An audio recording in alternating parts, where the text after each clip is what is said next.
welcome to my channel. I am Hillary Mansfield, your hostess with the mostest, and this is Hilding Uninhibited. If this is your first time viewing my channel, please be a lamb and click that like and subscribe button. I know it's hard. It's hard. It's really hard to do it, but I really need you to do it. I'll do anything for you.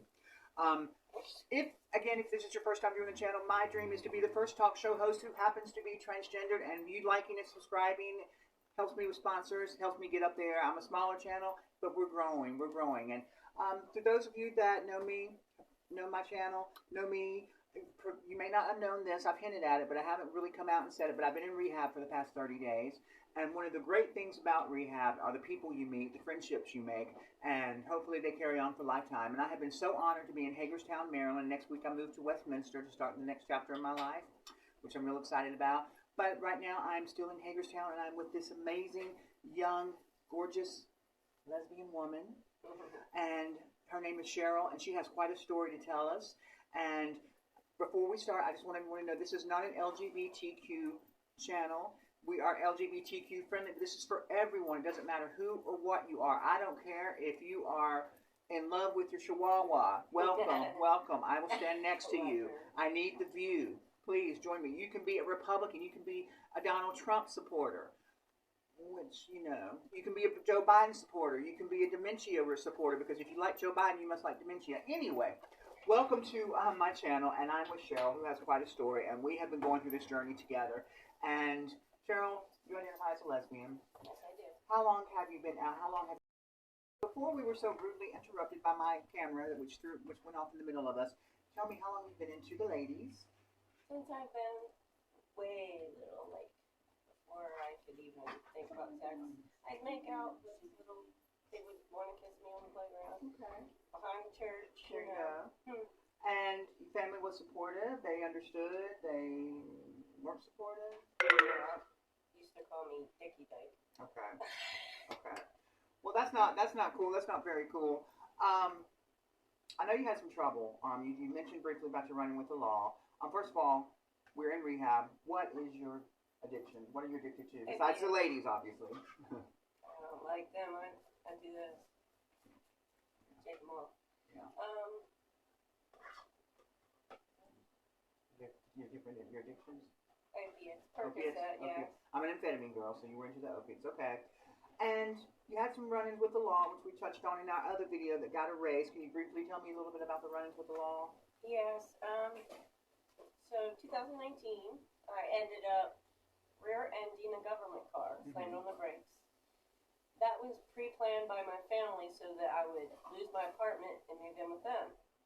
So I lost everything, went there, tried to start over, but it made me very, very suicidal. A lot of chaos and negative energy. And by that time, I had a spiritual awakening.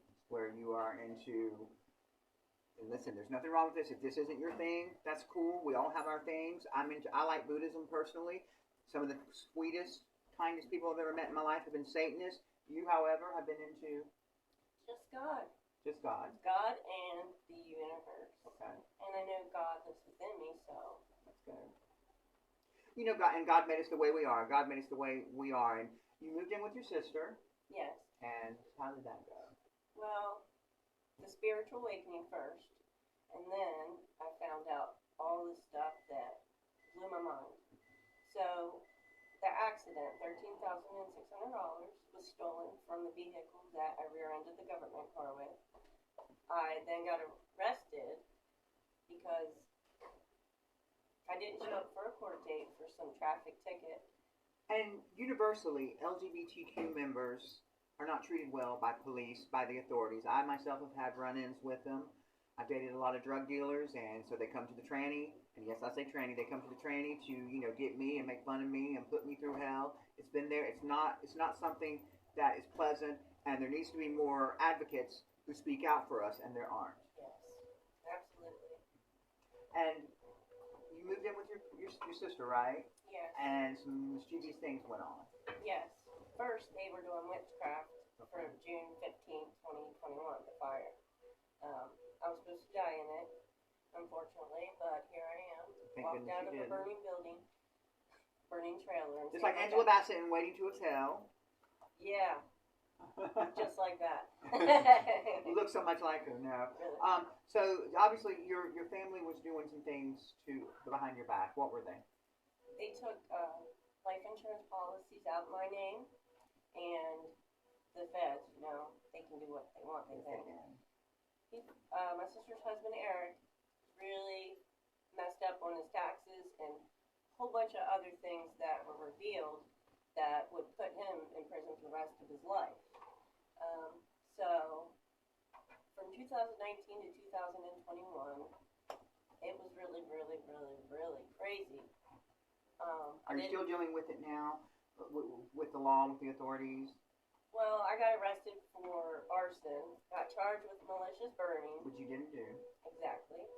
And, well, I went to jail. First, they stopped me at Eastern Regional Jail, Martinsburg, West Virginia, which was hell, because the guards there were abusive. I was going to ask, how is it in there for you're not a tall person. I'm tall, but you're not a tall person. You're very little. How was it for a young, small lesbian woman to be locked up? I was withdrawn from methadone. Okay.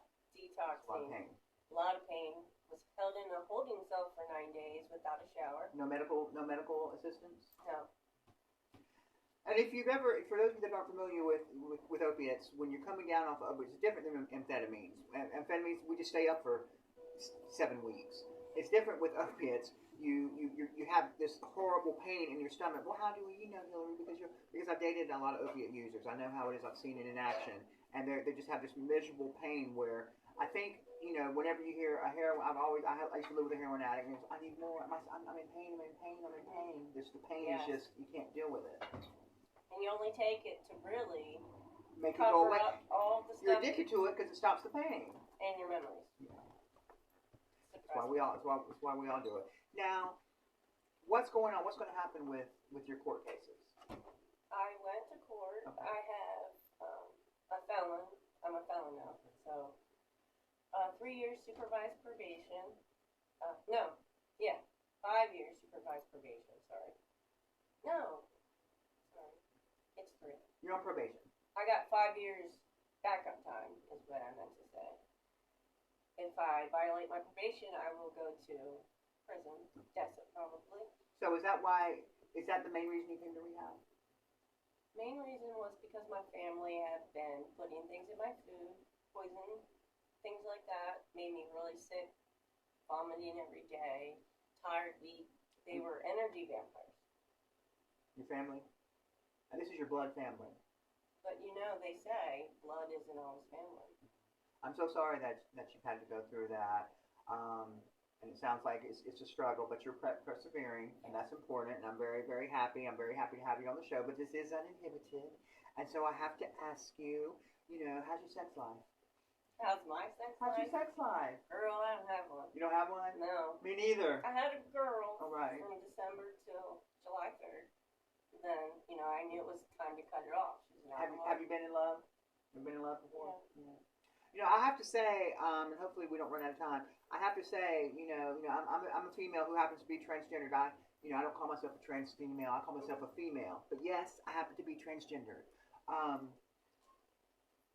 There's nothing like love. There's nothing like love. And when it hurts, when it's good, it really, really, really hurts. I am totally celibate myself. I'm actually for the first time concentrating on me, and that's what we need to do. We need to concentrate on ourselves, and good things will come. I have an ex-husband who I love and still keep in touch with. One day we're lovey-dovey. The next we hate each other. Time has forgotten. He says I can't say his name on air because he'll sue me. I don't know how he'll sue me. He'll sue me if I say his name. So time has forgotten. I still love you, but you drive me crazy. His stage name is Time Has Forgotten. He's a poet. So time has forgotten. And he's on here everywhere. So he's on my channel everywhere. But good things will come. Good things will come. I feel you're in the right place. You've made some good friends. I'm leaving in a few days, but I really thank you for this story, for telling me this story. And we will definitely get into more of it.